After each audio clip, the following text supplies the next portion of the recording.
Hey friends, this episode of The Fellow on Call is not meant to be used for medical advice and is intended for educational purposes only. Patient information has been modified to ensure privacy. The views expressed in this episode do not necessarily reflect the views of our employers. Enjoy!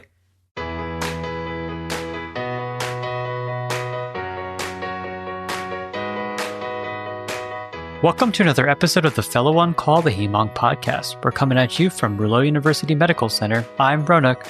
I'm Vivek. And I'm Dan. And on today's episode, we start a new series, this time focusing on testicular cancer. Excited to get into this one. You know, we just finished off our AML series. It's good to get into some of the bread and butter in oncology. And testicular cancer is such a huge success story in solid tumor oncology with just the high cure rates that we have. Going to be excited as we get into the treatment and everything about testicular cancer. And today we're just going to start off with the basics. And you know, not that this is everything, but as far as boards are concerned, think about things that are common and curable. Testicular falls into the curable for sure. And as somebody that recently took their boards, I can attest that this is certainly something that felt like it came up far more disproportionately than it probably should have. But at the end of this series, hopefully all of us and all of our listeners are going to be experts in this topic. So without further ado, let's go ahead and roll that show. Guys, I think every year I ask you this question, and I think it's time for our annual discussion about what our New Year's resolutions are. Vivek, what did you decide for this year? This year, you guys are all, especially Ronak, he talks about his gains and whatever Ronak does in the gym. But see, what I'm trying to do is just go to the gym. So New Year's resolution, as everybody else on the planet Earth basically makes this whole commitment, I'm going to exercise more. But I used to do it all the time. I love running. So goal is to get back into all that. Definitely a good goal. There's a fantastic running equipment store here in East Nashville that I'd be happy to alert you to at some point. It's where I get all my shoes and running supplies at. So for me, I am trying to be a little bit more regimented about how I go through my clinical week. So I'm setting up a schedule to sort of basically block off regular amounts of time to deal with clinic-related matters as opposed to just sort of dealing with it as they come through. Like obviously urgent stuff gets dealt with immediately no matter what. But instead of just trying to respond to inbox messages all throughout the day, I'm going to block off specific time to see if that improves my efficiency at all. I think that sounds fantastic. I think I've said things before like read more primary literature. I'm pretty sure that was mine my first year. Last year, I think it was maybe just reading in general. I've given up on all of those. None of them have been successful. I think something that I am going to try and do a lot more this year, ideally, is not look at my phone the first thing I do when I wake up, at least not all of my emails and social media apps. And also learning to disconnect before I go to bed and not doom scrolling while I'm already in my room. It's really hard for me, but I'm trying my best. So I'm hopeful that this means better sleep and just a better outlooks for the day as we start the day. Because sometimes the news app just gives you news that you don't want to see when you first wake up in the morning. But we'll see how this goes. We'll report back in a year. And with that, guys, I also want to highlight that we are recording on the eve of our third birthday. So by the time that this episode comes out, we will have been in existence for 3 years, which has been super exciting. We're about 126 episodes in right now, and this will be the next one in what will hopefully be a continued long legacy. So thank you to our listeners. Thank you for being a part of our family, whether you've been with us from the beginning or have joined along the way. And it's been a pleasure to make this podcast for you all. So with that, we start a new series today on testicular cancer, and I am going to turn over the floor to Vivek to kick us off with the case. All right, so we have a 28-year-old male who presented to his primary care provider with evaluation of a painful left testicular lump. He has otherwise been doing well other than developing gynecomastia over the past several months. He underwent a scrotal ultrasound that was concerning for testicular cancer with a hypoechoic mass. So that's classic to see hypoechoic mass when you do the scrotal ultrasound. He was then referred to urology, who obtained an AFP, beta-HCG, and LDH, which were all undetectable. 1 week later, he underwent an inguinal orchiectomy, and pathology showed a pure seminoma that measured 2.5 centimeters, and there was no evidence of lymphovascular invasion on the biopsy. So we often see patients with testicular cancer after they've been staged by urology. And before we get into the details on the initial workup and staging, let's just go through some basic important concepts to level the playing field for germ cell tumors in general. Can one of you go through the epidemiology of testicular cancer and why you can see this present as an isolated mediastinal mass? Sure. And first off, you will see the terms germ cell tumor and testicular cancer are used synonymously a lot of the time, but really we should just note that testicular cancer is a subtype of germ cell tumors. And remember that germ cells are reproductive cells that can either become eggs or sperm and are found in the ovaries and in testicles. For this series, we're looking just at the germ cells that arise in the testicle. There's one other key basic concept that'll take us all the way back to embryology. Dig back into those memory banks into first year of med school. During embryonal development, most of the primordial germ cells migrate to the gonadal ridge, which then later develops into the ovaries and testes. There are some germ cells, though, that migrate to the thymus, where epigenetic reprogramming occurs. This means that you do have germ cells both in the testes and in the mediastinal area, just from an embryologic perspective. As a result, germ cell tumors in biological males can present in the testicle or as an isolated mediastinal mass, as a primary mediastinal germ cell tumor. We broadly characterize germ cell tumors in biological males as either seminoma or non-seminoma. When you look at the epidemiology of germ cell tumors in biological males from the SEER database, the peak incidence of seminoma occurs between the ages of 25 and 29, and non-seminoma between 35 and 39. And we'll have a link to that data in our show notes. Essentially, think about testicular cancer as arising sometime between 25 and 40 years old, so sort of young adulthood. Patients with cryptorchidism, so undescended testicle, or family history of testicular cancer are generally considered at higher risk, and it's not associated with obesity or smoking like so many of our other cancers. That's just sort of the basic landscape of what we're talking about. Yeah, Dan, I think that's really great that we went through that. And it's really important to know that, again, we're talking about biological males here, and that we find these germ cell tumors arising in the testes or in the mediastinum. So when you have that isolated mediastinal mass, that could be a germ cell tumor. And as you mentioned as well, we really think about, when we're thinking about testicular cancer, we want to break this down into seminoma versus non-seminoma. These are treated differently. They have different prognosis. Important to make that distinction. Seminoma has a more favorable prognosis and has a different treatment paradigm. So again, critical to differentiate these two through both pathologic evaluation and serum tumor markers. This is one of the few cancers that relies on tumor markers for diagnosis, prognosis, and treatment decisions. In our case, the urologist got pre-orchiectomy labs with AFP, beta-HCG, and LDH. So Ronak, what is the role of these labs at diagnosis, and how does this help distinguish seminoma from non-seminoma? Absolutely, Vivek. And so after either orchiectomy or biopsy of another tumor site, the pathologist will determine if the tumor is pure seminoma, non-seminoma, or a mixed germ cell tumor with components of both a seminoma and non-seminoma. So again, this is what the pathologist is seeing with their eyeballs. Non-seminoma will include, when we talk about non-seminomas, this includes a yolk sac tumor, embryonal carcinoma, choriocarcinoma, and teratomas. And we'll discuss how each of these components matter in this episode in just a moment. Mixed germ cell tumors means that there's a component or some combination of any of these components, including part seminoma and part non-seminoma.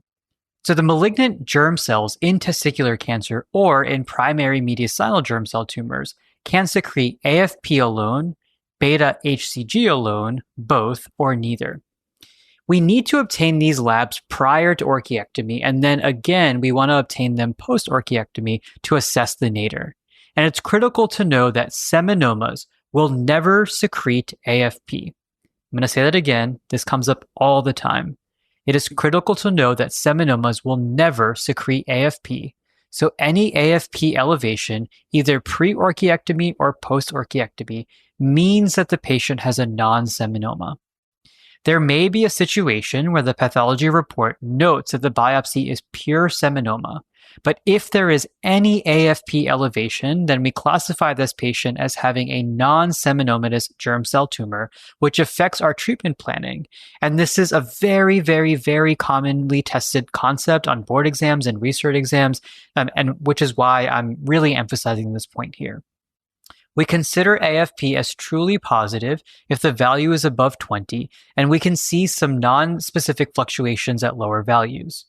Essentially, the labs around the time of orchiectomy is critical to help support a diagnosis of pure seminoma if there is no AFP elevation and little beta HCG elevation. When thinking about beta HCG, very high levels in the 50,000 or more range are concerning for choriocarcinoma and possible brain metastasis. Yeah, that's really, really great the way you broke that down. And just knowing that, again, any AFP means the patient has a non-seminomatous germ cell tumor. And so we're going to get these values at diagnosis, and then again, we're going to track it to establish a nadir. It's also one of those things that these tumor markers are going to help us identify relapse. So when in the surveillance setting, we get these tumor markers because if they're rising, we ask, why are they rising? And the big cutoff that Ronak had mentioned, the level of 20, is important. If your level is less than 20 for either AFP or beta HCG, you should question that being real. You know, we're really looking at these absolute numbers above 20. So the other important thing is that for patients with cancer of unknown primary with a mediastinal mass, getting an AFP and a beta HCG in the blood can potentially give us a diagnosis of a primary mediastinal germ cell tumor, or let's say a metastatic germ cell tumor with significant elevations in these numbers. And this can be really helpful. This is a shout out way back to our earlier episodes. If we need to give emergent chemotherapy for patients with airway compromise or severe SVC syndrome, and you have little time to get a good biopsy. So again, you see a mediastinal mass in a patient, particularly these biological male patients who are middle-aged, is very, very, very reasonable to go ahead and get an AFP and a beta HCG from the blood. So before we get to the role of the post-orchiectomy tumor markers, what imaging do we need to stage these patients? Well, let's start with why urologists always do inguinal orchiectomy, just because this will help understand the staging and the imaging workup and everything we need to do after that. These germ cell tumors always will follow the physiologic lymph node drainage system, right? Just like any other tumor type. So they'll first go to the ipsilateral retroperitoneal nodes and then track upward toward the mediastinum and lungs. The testes are the only part of the biological male external genitalia that skip the pelvic lymph node system and drain directly to the para-aortic retroperitoneal nodes. You might think that because testicular cancer is found so close to the pelvis, that pelvic node involvement would be common, but this isn't the case, and it's purely because of the lymphatic drainage. If urologists took an approach sort of transscrotally, so cut through the scrotum, you could actually seed the scrotum with tumor cells, and that would allow access to that pelvic lymph node system. So basically, going through the scrotum would completely change the potential pattern of distribution. So it's important to kind of go through that inguinal canal. Remember that the testes actually descend down through that inguinal canal. That's part of the reason why their drainage doesn't have anything to do with the pelvic node drainage. As a result, staging imaging is always CT abdomen pelvis to evaluate for retroperitoneal lymph node involvement, and either a chest X-ray or a CT of the chest to evaluate for dissemination to the lungs and mediastinum. But remember that pelvic lymph node involvement could potentially occur if for some reason an inguinal orchiectomy approach was not taken, so that anatomic drainage was disrupted, or a patient had prior surgery in that area like a vasectomy or an orchidopexy for catorchidism, which could also disrupt that normal pattern of drainage. So those are some potential anatomic considerations, but by and large, looking at the retroperitoneum, mediastinum, and lungs.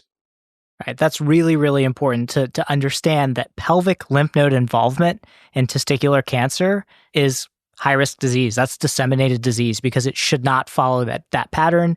And you have these rare cases where you might have disrupted the normal anatomic drainage if you've had a procedure. So staging, we think CT abdomen pelvis, and then consider that CT chest or chest X-ray. So let's get back to our case. We have this patient who had no AFP or beta HCG elevation at initial evaluation, and the pathology after inguinal orchiectomy showed a pure seminoma. He underwent a CT chest, abdomen, and pelvis. which did show evidence of enlarged retroperitoneal lymph nodes measuring 2.5 centimeters and 2 centimeters respectively. There was no evidence of pulmonary metastasis or other distant metastatic disease. Post-orchiectomy tumor markers remained undetectable. Vivek, thanks for that update. So then my question to you is, before we get into the role of post-orchiectomy tumor markers, how do we stage patients with either seminoma or non-seminomatous germ cell tumors? So this is actually very easy, and always remember first, in general, when we're thinking about these patients, always first distinguish seminoma or non-seminoma. So that's your first branch point. When it comes to staging, it's pretty simple. There's only 3 stages. Every patient is curable with testicular cancer. So that's the unique thing about a solid organ tumor, where we say, even if it's disseminated and quote unquote metastatic, we're treating for curative intent because of how good platinum agents are for testicular cancer. Stage 1 is localized disease. So that means that it's just in the testes area. Stage 2 is retroperitoneal lymph node involvement only. That's where it drains to. So if you have RP node involvement only, that's stage 2. And stage 3 is involvement of any other area. And this is really considered distant metastatic disease. So this could be any non-retroperitoneal lymph node like the pelvic nodes. Pulmonary metastasis, there's often hematogenous spread to the lungs. That's another common site. Liver mets, brain mets, any other site that this tumor might be found.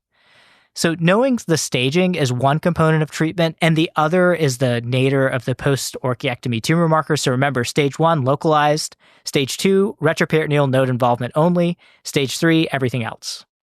So in our case, our patient had a pure seminoma without tumor elevation and involvement of the retroperitoneal nodes only. And so based on what we just talked about, this patient's stage is consistent with stage 2 disease.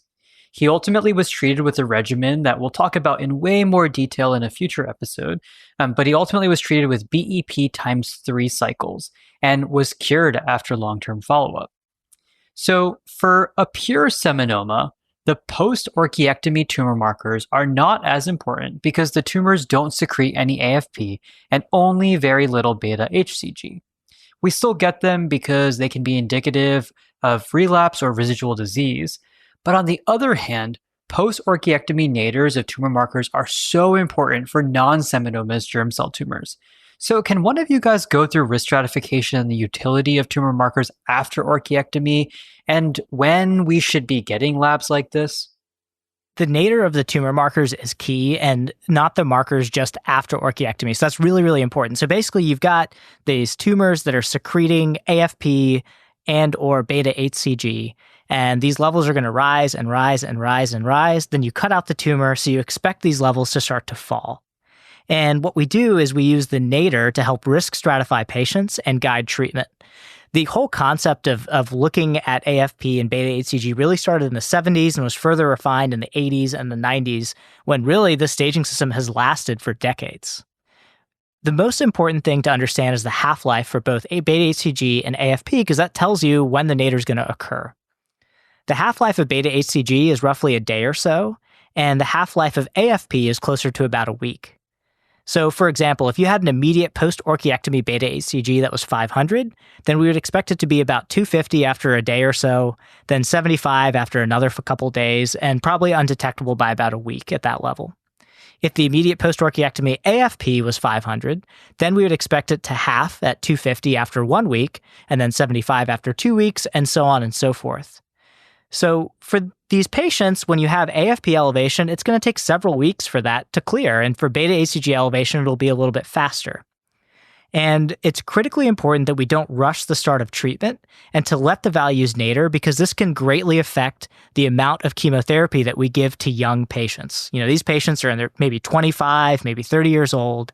And in general, it takes about 5 to 8 weeks after surgery to establish the nadir of these values. The risk stratification relies on the tumor markers at the first day of chemotherapy. So again, it's really, really important to wait for that nadir. If at any point during this, several week process, we're talking, 5, 6, 7, 8 weeks after surgery, the tumor markers start to rise, then that's a sign that the patient needs to begin treatment. So if we expect them to continuously downtrend to nadir, but as soon as they start to rise, we've established our nadir and it's time to treat the patient. So the concept of the nadir in these values is really, really important. We shouldn't just rush to starting treatment. We got to be patient with these patients. To continue this discussion, let's change our case a little bit. Our patient had a baseline AFP elevation to 1500 and a beta HCG of 2500. He underwent inguinal orchiectomy with pathology showing a non-seminomatous germ cell tumor that was 15% embryonal and 85% yolk sac tumor. Staging CT of the chest, abdomen, and pelvis did not show any evidence of disease elsewhere, including in the nodes. Post-orchiectomy, tumor markers initially downtrended, and he's now coming back 6 weeks post-surgery, and we see that the AFP has begun to rise. It's around 250 now, and the beta HCG has risen as well, up to 200. Given the rise in these markers, a repeat CT was obtained, which still did not show any evidence of disease. He's considered to have stage 1S disease. So what does that mean? What is this modifier on stage 1?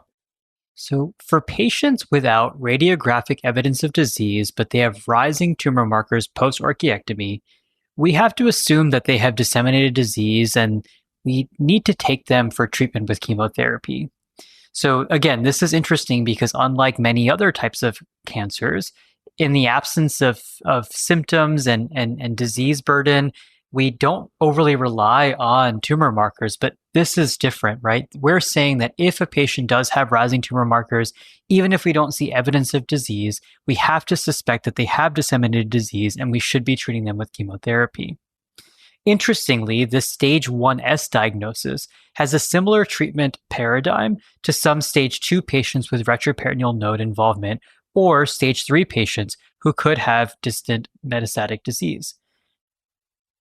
And we'll talk more about that as we get into the nuances of treatment.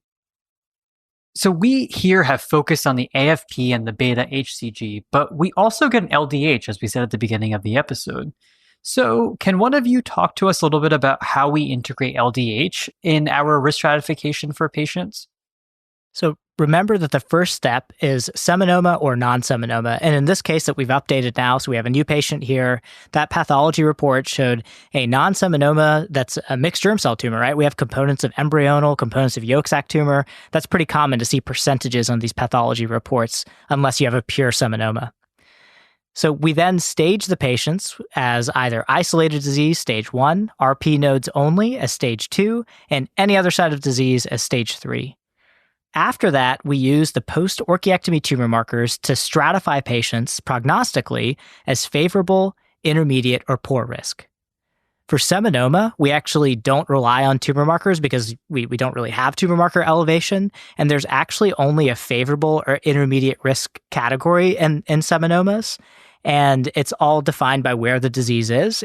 Intermediate risk is defined as any disease outside of the retroperitoneal lymph nodes or the lungs, and favorable risk is everything else. So isolated disease, retroperitoneal lymph node involvement, and or lung involvement. So you can have a patient with lung mets with seminoma, and that's favorable risk disease. So seminoma is just, if it's outside the lungs or retroperitoneal nodes metastatic somewhere, that's intermediate risk. Everything else is favorable risk.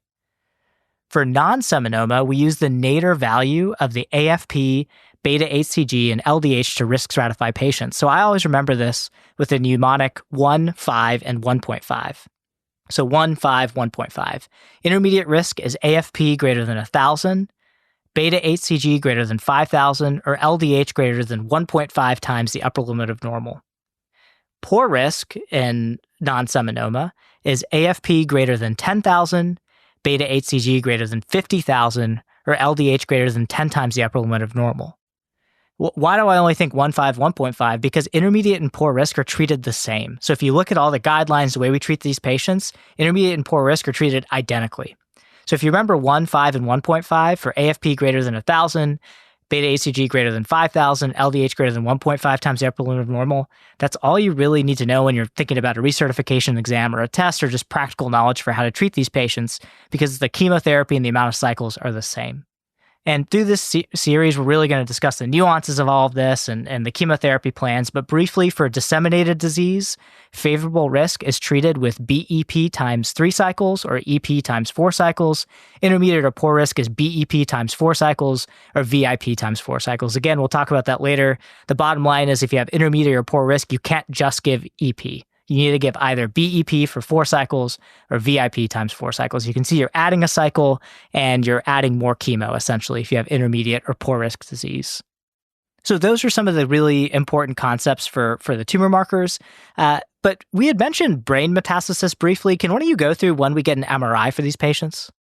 Sure. In short, there's only a few things that we would really trigger us to go ahead and get that brain MRI. First of all, and this one's pretty obvious, if the patient's having neurologic symptoms. So if somebody's having new focal neurologic deficits or other concerning signs that you want to look, go ahead and get that MRI. Additionally, as we referenced a little bit earlier, if the AFP is greater than 10,000 or beta HCG is greater than 5,000, the patient has extensive pulmonary involvement, any non-pulmonary visceral metastases, or extensive involvement with predominant choriocarcinoma pathology, those are also reasons to just go ahead and get that MRI. The risk is high enough that there's brain mets at that point that it makes sense to do that imaging. Basically, if the patient just has a high burden of disease, really high tumor markers, non-pulmonary metastases, or concerning neurologic symptoms, those are the things that should trigger you to do brain imaging. So let's go ahead and wrap this episode up with some pearls on the pathology report and how that information can influence our management. In particular, how do we think about patients with large components of embryonal histology, as we've been referencing a little bit earlier in the episode? Also, how do we think about patients who have teratoma mentioned on the pathology report? That's one of those things that always stands out in your med school lectures because of the sort of teeth and hair and all that other weird stuff you can find. So how do these features influence our treatment planning? So maybe I'll start and then I'll hand it over to one of you. But some of this is really important in stage 1 disease, where we have the option of active surveillance after orchiectomy. So risk factors that we need to be aware of for patients that can increase the risk of relapse include things like lymphovascular invasion, invasion of the scrotum, and predominant embryonal histology. Dan, you asked about teratomas. Vivek, what is your make of teratomas? How do we think about these? Yeah, teratoma is one of those things that isn't really responsive to chemotherapy or radiation and requires surgery. And so when you have a patient with a non-seminomatous germ cell tumor, remember, they often have components of a lot of different types of histology, some yolk sac, maybe some of it is embryonal, maybe some of it's teratoma. And this is why patients who have undergone treatment for testicular cancer, who have non-seminomatous germ cell tumors and have any residual tumor, must undergo surgical resection because those teratomas are not going to respond to radiation or chemotherapy. So any residual masses, they need to undergo resection. The other thing that we can see is as we're giving chemotherapy to these patients, some of them might suddenly have just massive growth of one of their tumor sites. And when we see this enlarging tumor, despite giving chemotherapy, and remember, testicular cancer is exquisitely responsive to chemotherapy, we call that growing teratoma syndrome, and those patients need to go straight to surgery. So you have a patient getting chemotherapy for their testicular cancer or germ cell tumor, and there's a growing mass, assume that's teratoma, and they need to be taken to surgery. Any residual disease for non-seminomatous germ cell tumor must be resected at the end of treatment. So a lot of really, really, really high yield points, and we'll be sure to summarize all of this in our show notes so that it's easy to follow. Again, these fundamental concepts will probably help you get the majority of questions right on any sort of board exam or in-training exam. But most importantly, it's a lot of information that you're trying to analyze when you see a patient with testicular cancer in clinic. But again, these fundamentals will help you systematically walk through some of that data. So guys, any final thoughts that you all have? No, I think that was a great summary. I look forward to getting into the rest of these episodes. Yep, absolutely. And so, until next time, everybody, we'll see you all later.